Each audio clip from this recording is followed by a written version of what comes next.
La paz de Cristo esté con ustedes, hermanos. Vamos a estudiar la palabra de Dios.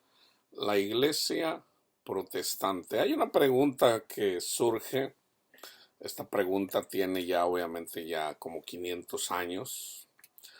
Y tiene que ver con la pregunta de ¿en dónde estaba la iglesia? Si la iglesia católica es la iglesia verdadera, ¿cómo es que los protestantes dicen que en realidad la salvación es por medio de la iglesia protestante?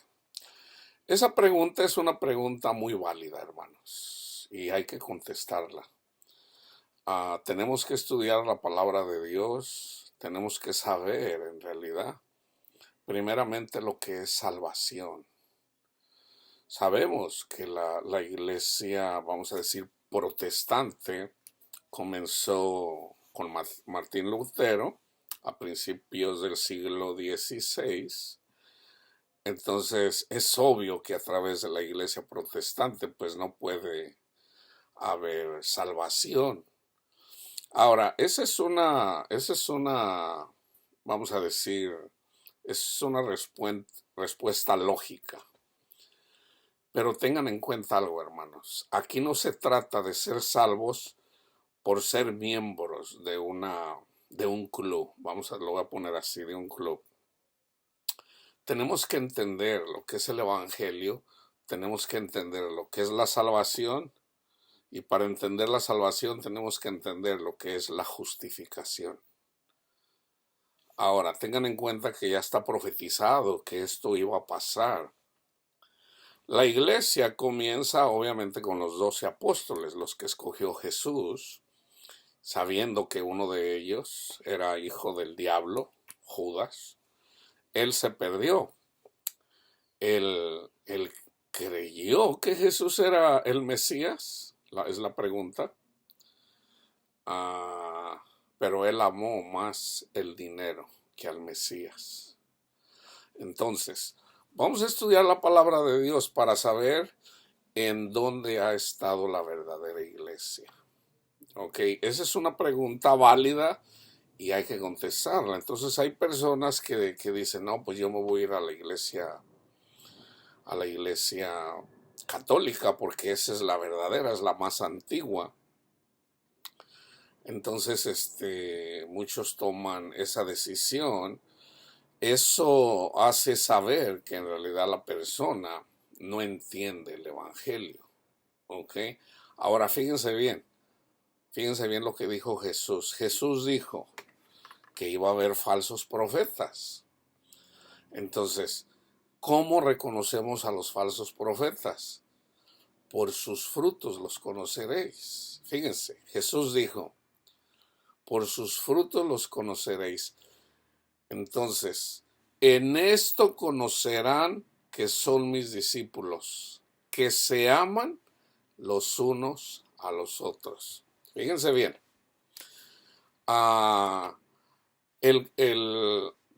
El pecado en la Iglesia Católica había llegado al cielo.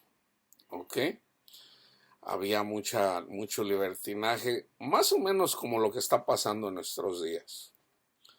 Entonces, Dios escogió a una persona como Lutero para venir a traer algo de luz, pero déjenme decirles, Lutero era católico. Entonces, él descubrió, leyendo la carta a los romanos, que la salvación no era por obras, sino por fe. Entonces él quiso debatir eso, pero como la Iglesia Católica, obviamente, entre más personas haya con cierto tipo de poder, pues más difícil va a ser pelear contra eso. De hecho, eso se le conoce como una potestad. ¿Qué estaba sucediendo ya por cientos de años? Cada persona que venía y vamos a decir, y hacía un challenge de que estaba mal, lo quemaban por hereje. O sea, no era cualquier cosa, hermanos.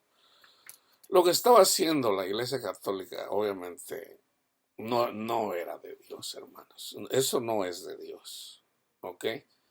Definitivamente no es de Dios. La iglesia, hermanos, no son edificios. No son edificios. La iglesia somos los miembros. En la iglesia católica siempre ha habido personas que Dios ha escogido para llevar el mensaje de buenas nuevas. Y de hecho, la iglesia católica persiguió, y yo digo que hasta la fecha sigue persiguiendo a aquellos que se oponen. Entonces, pero Dios así lo quiso, hermanos. Acuérdense, Dios escogió a Nabucodonosor para castigar al pueblo de Israel por su desobediencia. Entonces vamos obviamente a responder esa pregunta, pero vamos primero, obviamente, a estudiar la palabra de Dios en lo que dice Jesús. Juan 3, nadie subió al cielo sino el que descendió del cielo, el Hijo del Hombre que está en el cielo. Y como Moisés levantó la serpiente en el desierto, o sea, Dios gratuitamente sacó de la esclavitud al pueblo de Israel en la 10ª plaga que recibieron los egipcios. La 10ª plaga era la Pascua. Ahí es cuando se come la Pascua, que era simbólico de comer nosotros la Pascua, o sea, el Evangelio, el sacrificio de Cristo Jesús. Dios lo salvó gratuitamente. El pueblo creyó a lo que Dios hizo por ellos. El pueblo no creyó, hermanos. Lo dice Pablo, el pueblo no creyó. A pesar de que lo salvó gratuitamente, precisamente en este contexto, la gente que empezó a renegar de Dios, renegar de Moisés era renegar de Dios. ¿Podrá Dios darnos comida en el desierto? Entonces Dios los castigó. ¿Qué hizo? Que los mordieron las serpientes. ¿Y qué hizo? En lugar de llevarlos a la tierra prometida, los trajo 40 años. A uno por cada día de los que habían ido allá. O sea, 40 años los castigó, los trajo en el desierto. ¿Y dónde murieron? Los que salieron de Egipto, de la esclavitud, murieron en el desierto. Eso lo sabemos. Eso es simbólico para la iglesia. ¿Para qué? Cristo, nuestra Pascua, que es Cristo, ya fue crucificada. Entonces, es gratis. Entonces, ya una vez que sabemos que es gratis, ¿ahora qué? Ahora debemos de amar a nuestro prójimo. ¿Cuál es la mejor forma de amar a nuestro prójimo? Sirviendo con nuestras vidas para predicar el testimonio de Cristo Jesús. O sea, llevar comida al hambriento. Dale de comer al hambriento. O sea, llevando el evangelio.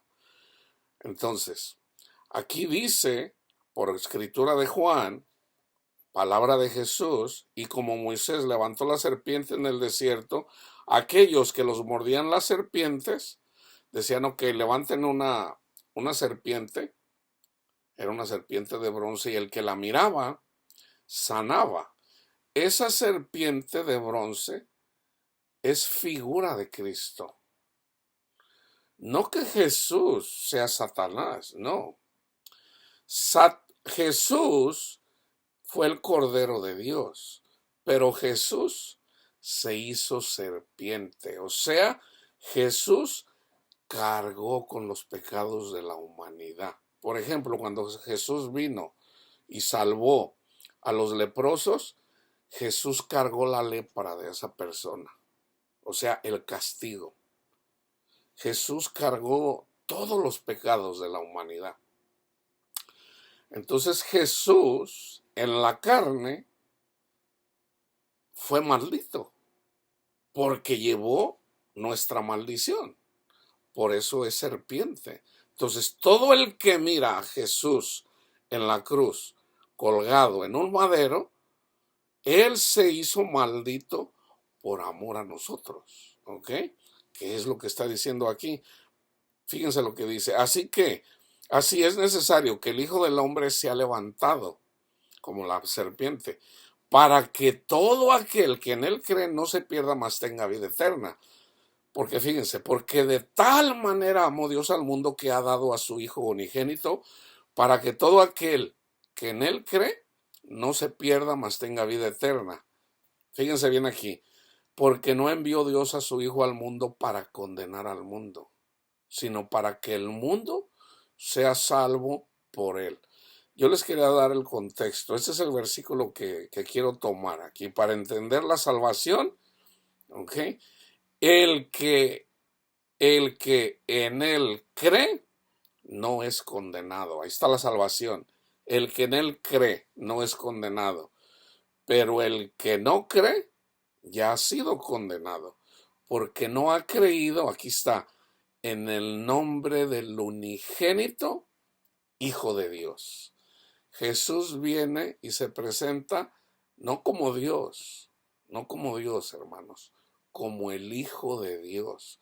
Cristo no vino a presumir, Cristo vino a servir. Entonces, fíjense, el que cree que Jesús es el Hijo de Dios es salvo, es salvo. Aquí está.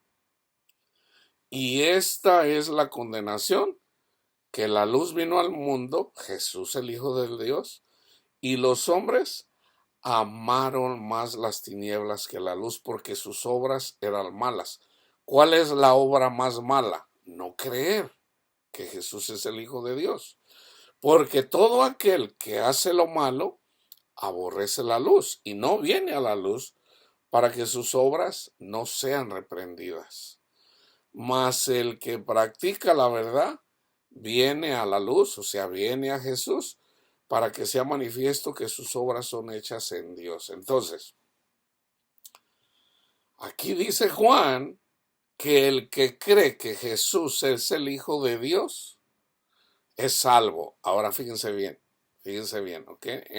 En Mateo 16, les voy a dar el contexto. Esta es la iglesia, el que cree que Jesús es el Hijo de Dios. Ahí les va. Viniendo Jesús, está el Mateo 16, viniendo Jesús a la región de Cesarea de Filipo, preguntó a sus discípulos diciendo, ¿quién dicen los hombres que es el Hijo del Hombre? Ellos dijeron, unos Juan el Bautista, otros Elías, otros Jeremías o alguno de los profetas. Él les dijo, ¿y ustedes? ¿Quién dice que soy yo? Respondiendo Simón Pedro dijo, tú eres el Cristo, el Hijo del Dios viviente. Ahí está. Esa es la frase más importante de este contexto. Tú eres el Hijo del Dios viviente, el Mesías. Tú eres el Mesías del que habló Moisés. Tú eres el que esperábamos, el Mesías, el Hijo de Dios viviente. Ahora fíjense. Entonces respondió Jesús, bienaventurado eres tú, Simón, hijo de Jonás. Aquí está, fíjense bien, porque no te lo reveló ni sangre ni carne.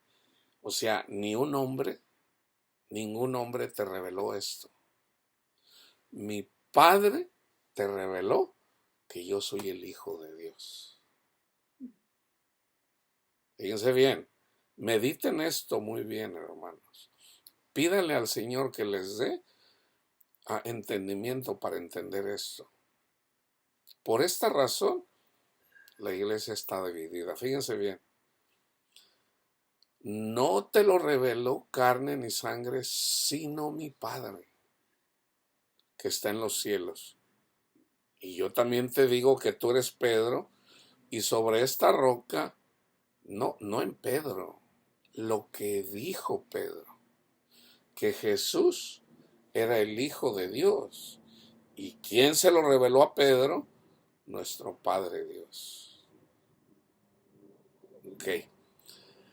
Y yo también te digo que tú eres Pedro, y sobre esta roca, sobre lo que tú dijiste, ¿y quién te lo reveló? Edificaré mi iglesia. Aquí está la iglesia, la verdadera iglesia aquí está. Y las puertas del Hades, o las puertas del infierno, no prevalecerán contra ella. El que verdaderamente cree que Jesús es el Hijo de Dios, no va a ser engañado, hermanos. No va a ser engañado. Y a ti te daré las llaves del reino de los cielos. Ahora, nada más a Pedro. Obviamente, sabemos en el contexto que Dios usa a los discípulos para juzgar a las 12 tribus de Israel. Pero en la mesa nada más está Pedro, están los 12 discípulos. Entonces el Padre usa a Jesús, Jesús usa a los discípulos, pero no nada más estos discípulos. En la mesa también hay profetas del Antiguo Testamento que están juzgando al mundo espiritualmente. ¿Ok?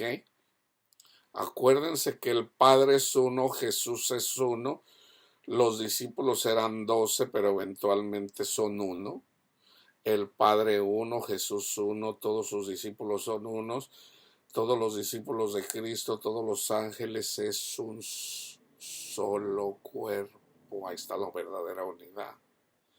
Entonces, si un protestante se pelea con un católico o un católico se pelea con un protestante, ahí está la evidencia de que no fue puesto por Cristo.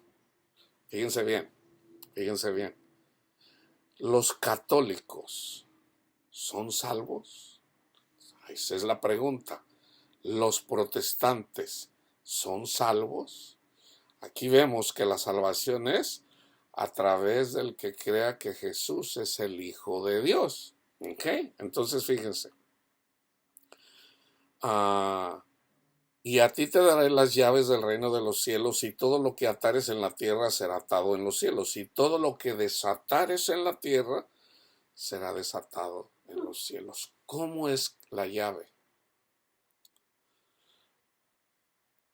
Fíjense bien, fíjense bien. Y aquí no quiero yo que ustedes malinterpreten algo, hermanos. Todos los puestos por Cristo Jesús, los discípulos, tienen las llaves del reino de los cielos. Está involucrado Pedro, pero también está Pablo, también está Juan. Pero también está involucrado Panchito y Juanito, que andan predicando el evangelio. Fíjense bien, ahí les va las llaves. Cuando Juanito, escogido por Dios, escogido por Cristo, le dice Cristo a Juanito: Juanito, Panchito, sígueme, síganme. Y Panchito y Juanito dicen: ok, Señor, ¿qué hago? Entonces le dice: ok, vayan a predicar el evangelio. Ok, ellos ya llevan la llave del reino de los cielos. ¿Quién es la llave del reino de los cielos? Es Jesús, hermanos. Es Jesús. El que predica el testimonio de Cristo Jesús. Jesús es la puerta, Jesús es la llave, Jesús es el tesoro. Pablo dice: en Jesús está todo. En Jesús está todo. Ahora, los católicos aman a Jesús. Los católicos creen en Jesús. Fíjense bien. Nadie puede decir Jesús es el Señor si no lo hace. Está en 1 Corintios 12:3. Por tanto, les hago saber que nadie que hable por el Espíritu de Dios llama maldito o anatema a Jesús, y nadie puede llamar a Jesús Señor sino por el Espíritu Santo. Entonces, ¿los católicos le dicen Señor a Jesús? Sí. Los protestantes creen que Jesús es el Hijo de Dios, ¿le llaman Señor? Sí.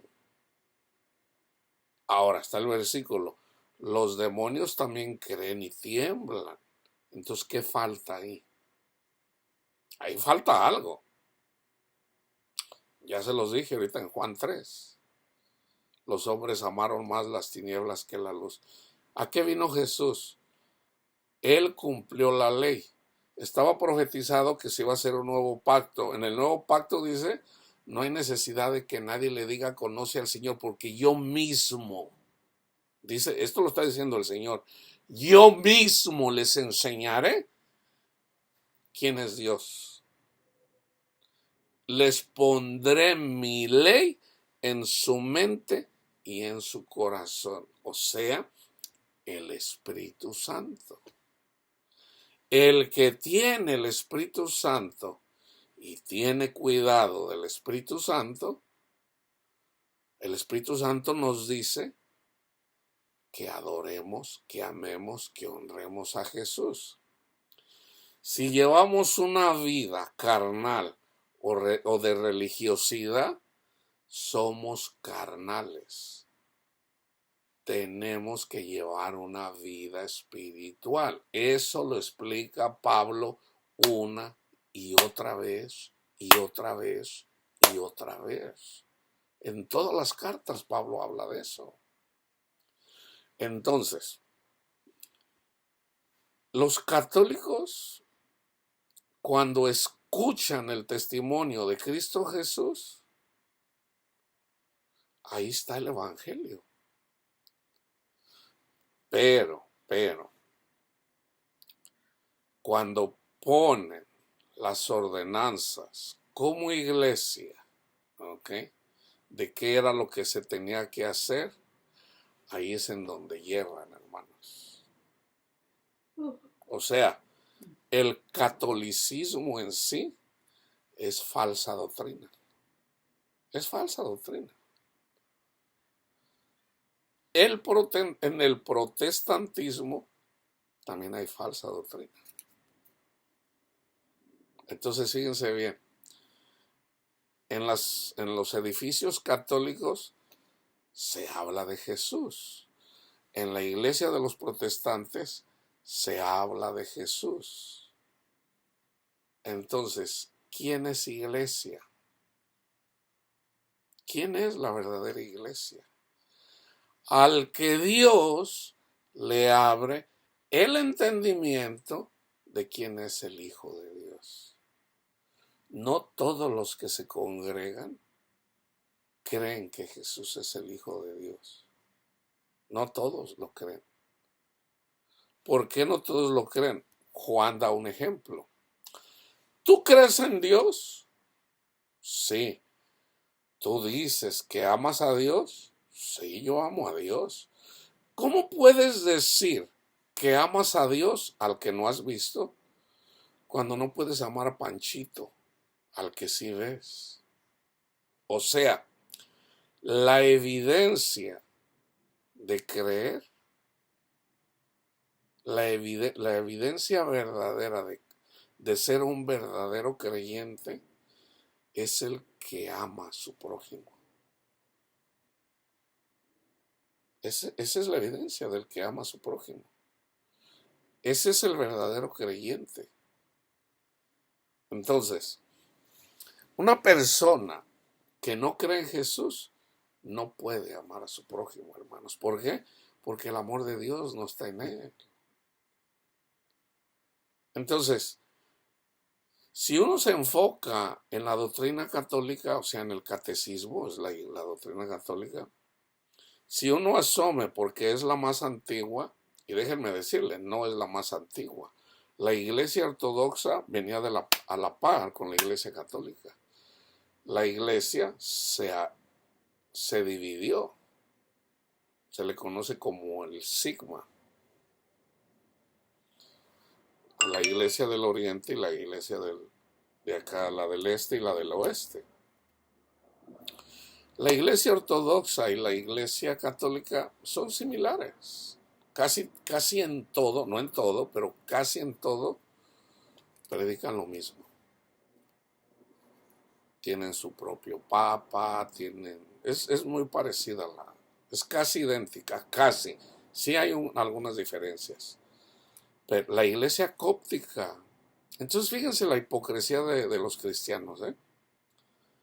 Resulta que, por ejemplo, hace unos años, cuando les estaban cortando la cabeza a los cristianos cópticos en el Medio Oriente, debemos de orar por nuestros hermanos que los están matando. Entonces, espérate. ¿Son o no son nuestros hermanos? Son cópticos. O sea, por un lado aquí los condenas porque le rezan a la Virgen. Resulta que los cópticos también le rezan a la Virgen. Y los ortodoxos. Y criticas a los católicos porque le rezan a la Virgen aquí. Entonces, ¿son o no son? Entonces, fíjense, hermanos. Fíjense para no caer en cosas que no nos pertenece a nosotros. Jesús nos dice, preocúpate por ti mismo. Preocúpate por ti mismo. Entonces la pregunta es, Señor, ¿en dónde me congrego? Voy a la iglesia católica, pues es la más antigua. Por otro lado, pero pues es que le rezan a la Virgen, tienen idolatría, pues no sé. O sea, ¿cuál es la iglesia verdadera? Pues no parece que sea la verdadera. La iglesia protestante pues apenas tiene 500 años, entonces pues ¿cómo va a ser? O sea, ¿dónde está la iglesia verdadera? Entonces, fue la primera pregunta que yo le hice al Señor. Señor, ¿cuál es la iglesia verdadera? Está en Juan 4.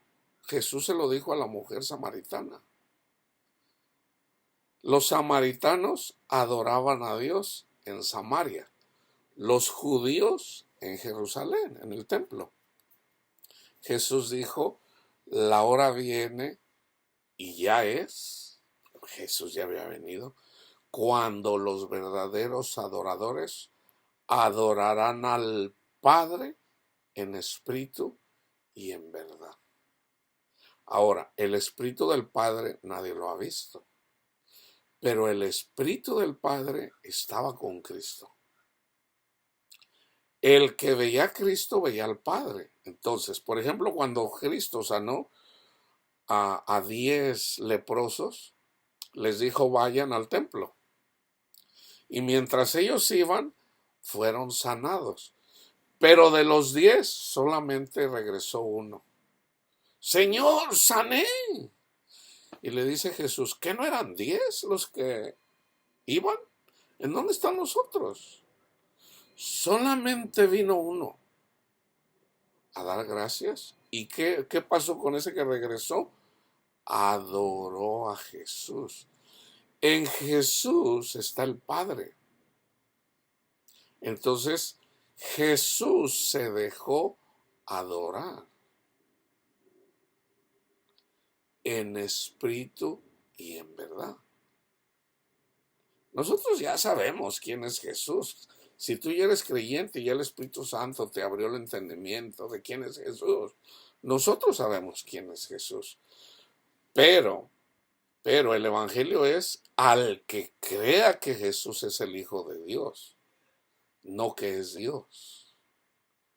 ¿Quién se encarga de mostrarnos quién es Jesús? El Señor mismo. Pero no a todos se les revela esto, hermanos. Esa es la diferencia. Entonces, fíjense, dice Jesús, uh, vamos a leer en Mateo, ¿ok? Es necesario entender esto, hermanos. Si no entendemos esto, ya sabemos quién es la iglesia, ¿ok? El que crea que Jesús es el Hijo de Dios, esa es iglesia. Y fíjense, yo ya hice un estudio aquí en el canal. Tengo un estudio, por ejemplo, tengo 2 o 3 referencias a la roca. ¿Ok? Sobre esta roca edificaré mi iglesia. Si mal no recuerdo, tengo como 3 o 4 estudios. Pero hice uno específicamente sobre el Hijo de Dios. Creo que le puse así, el Hijo de Dios. Entonces, aquí les voy a dar versículos sobre el Hijo de Dios. Por ejemplo, en Mateo, a Dios nadie le vio jamás. En Juan 1. el unigénito Hijo que está en el seno del Padre, Él le ha dado a conocer.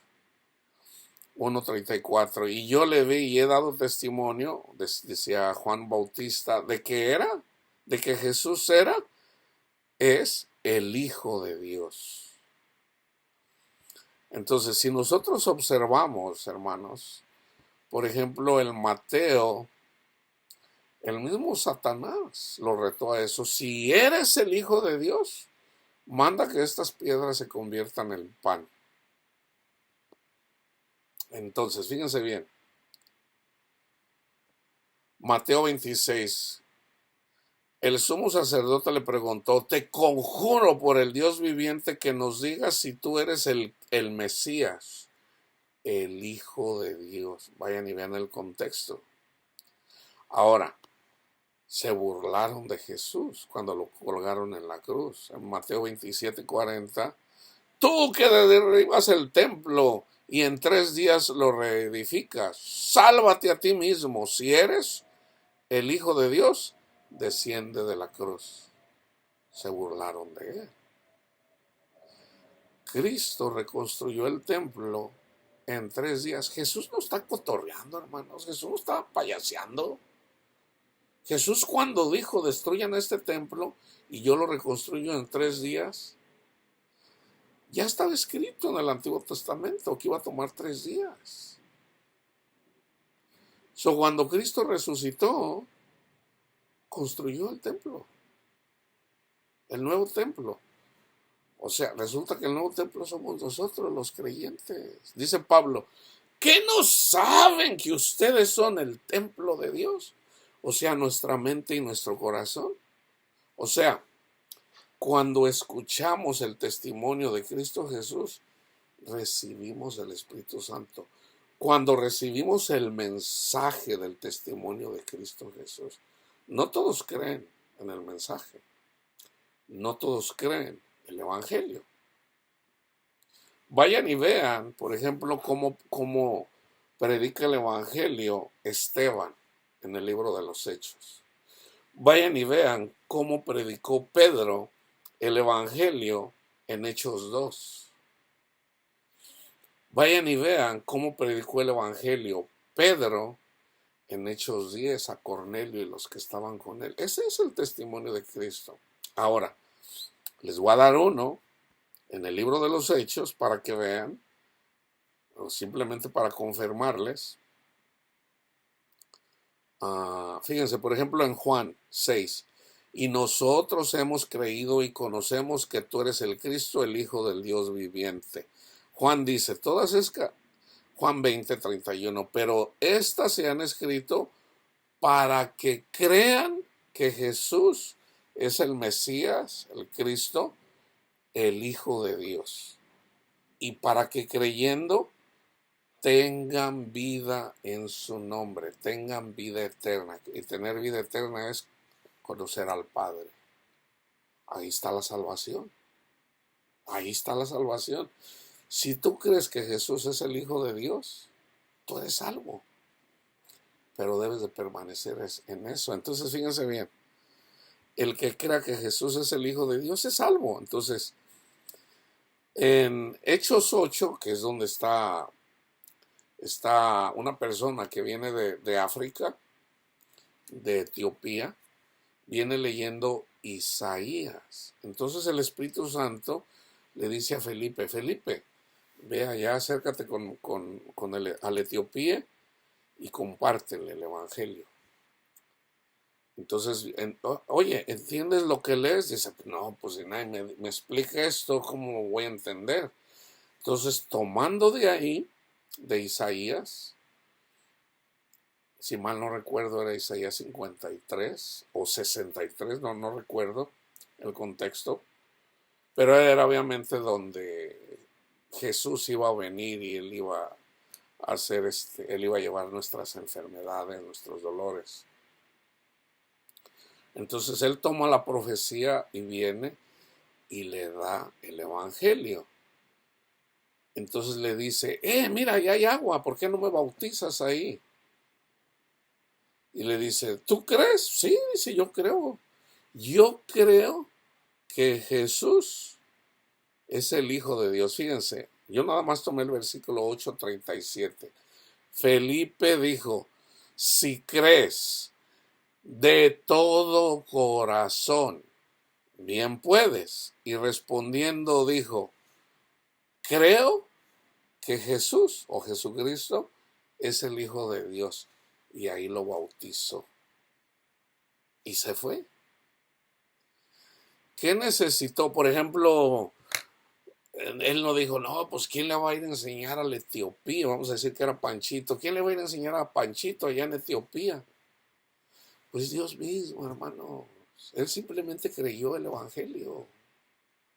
Entonces fíjense cómo ahí comenzó la iglesia en Etiopía. Pedro no se involucró algo. Entonces vamos a hablar algo de lo que, por ejemplo, dice la iglesia católica. Que Pedro fue el primer papa. Y eso no es cierto. Eso no es cierto. O sea, eso son puras historias ahí para entretenerse. Eso no es cierto. Vamos a ser sinceros. Si Pedro hubiera sido el primer papa, o sea, porque lo malentienden aquí en Mateo 16, resulta que yo no soy papa y a mí también el Señor me dio las llaves del reino de los cielos. A mí también me las dio. ¿Cómo? Predicando el Evangelio. Cuando yo voy y cuando yo predico a Jesús aquí, y una persona, inclusive a los que no conozco, recibe el mensaje, no me recibe a mí, recibe a Jesús. Así fue como lo estableció Jesús. Yo no soy papa, a mí no me puso el papa a hacer esto. Entonces fíjense, si somos sinceros, hermano, si somos sinceros con nosotros mismos, pareciera que la verdadera iglesia es la iglesia católica porque es la más antigua, según nuestra lógica carnal. Pero acuérdense, es espiritual, no carnal, hermanos. Entonces, los sacerdotes que dejan el mundo para predicar el Evangelio, pues su obra es buena. Ahora, que le agreguen cosas que no son, bueno, al último, como Jesús no vino a condenar al mundo, sino a salvar el mundo, Pablo, por ejemplo, dice, si unos predican a Jesús por envidia, bueno, pues no le hace, hombre. O sea, ya sea que se predique de buena fe o por envidia, se predica el nombre de Jesús. Entonces, no se meta. Yo en lo personal, yo no le prohibiría a un sacerdote católico hablar de Jesús. ¿Cómo alguien va a decir, a ti no te puso Dios o qué sé yo? No, hermano. En la iglesia católica se predica a Cristo. Se lee la palabra de Dios. Donde dos o tres se reúnen en mi nombre, ahí está Dios.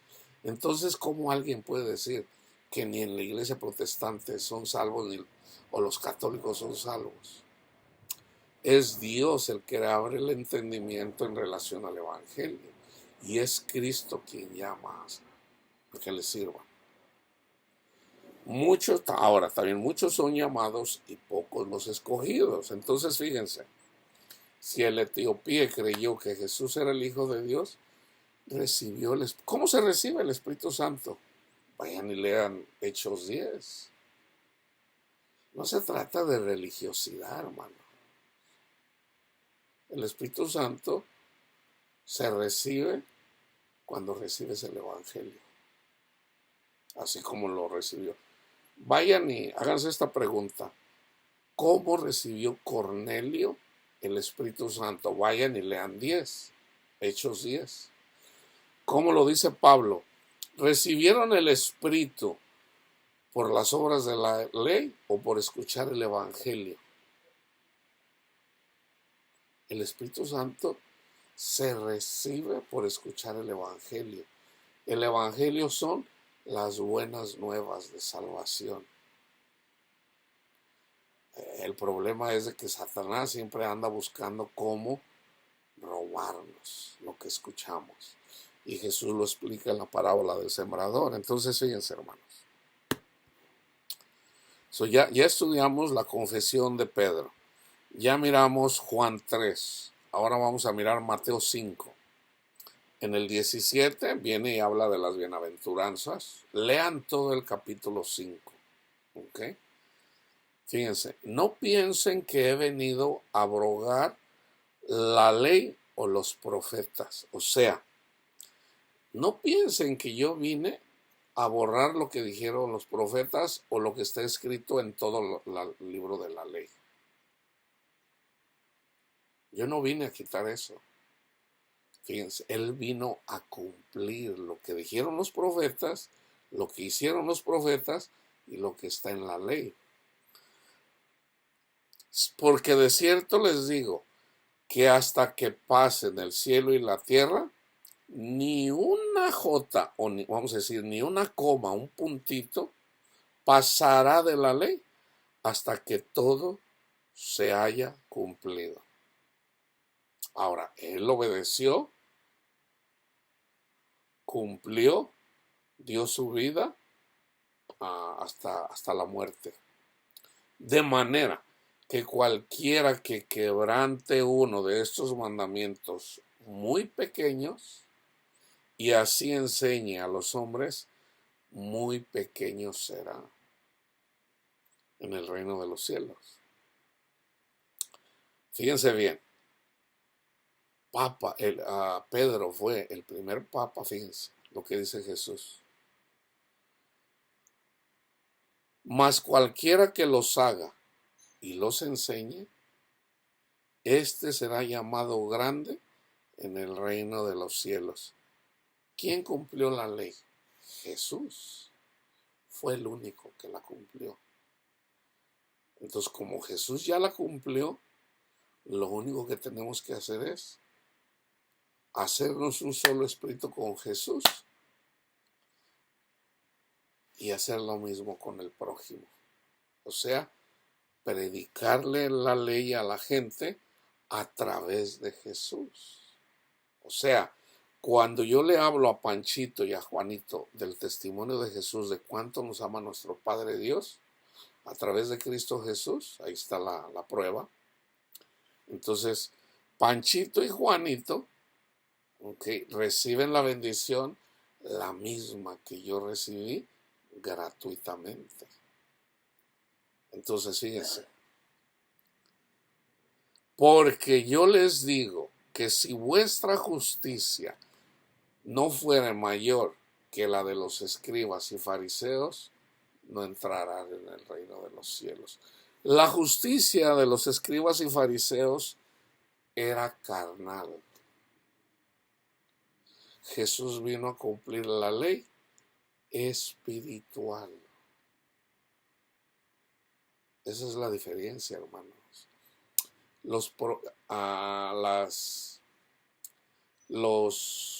El pueblo de Israel nunca entendió la ley, hermanos. Nunca entendieron la ley. O sea, ellos nunca entendieron que tenían que poner siempre su mirada en el Señor y amar a su prójimo. Jesús vino a enseñarnos la ley. Entonces la ley, por ejemplo, los 10 mandamientos están en Jesús. ¿Cuál es el primer mandamiento? Yo soy Jehová, que te sacó de la esclavitud, de tierra de servidumbre. Eso fue al pueblo de Israel. ¿Cómo nos saca a nosotros? Yo soy Jesús, que te saca de tierra de servidumbre. Ese es el primero. Primero hay que creer que Jesús es el Hijo de Dios. Ahí está el primer mandamiento. Segundo mandamiento, no tendrás dioses ajenos delante de ti. El único que me puede decir eso es Jesús. Ningún hombre me lo puede decir. ¿Por qué? Porque nadie nunca cumplió la ley. Jesús la cumplió. Uno solo es el dador de la ley, Jesús. Entonces, ¿cómo me lo dice Jesús? Él pone su ley en mi mente y en mi corazón a través del Espíritu Santo. Entonces el Espíritu Santo me dice, honra a Jesús. ¿Qué me dice la carne? ¿Qué me dice Satanás? Yo quiero dinero, yo quiero dinero, yo quiero mujeres, yo quiero casotas, yo quiero ser importante, yo quiero oro, yo quiero plata. Satanás, y ahí está la batalla. No tendrás dioses ajenos delante de mí. Sígueme a mí. No vivas para tu propio gusto. Es que le quiero comprar una casa a mis hijos, Señor.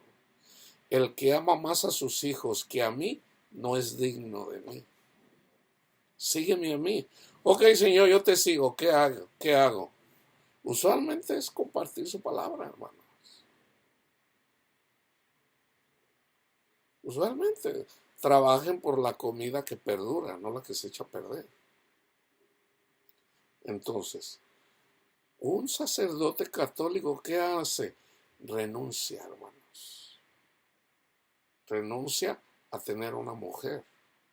Porque la mujer quiere cosas. Viejito, quiero una casita. Viejito, quiero muchos vestidos y mucha ropa, muchos zapatos. Quiero muchos perfumes. La mujer quiere cosas. Jesús te dice, sígueme a mí. Pedro hizo eso.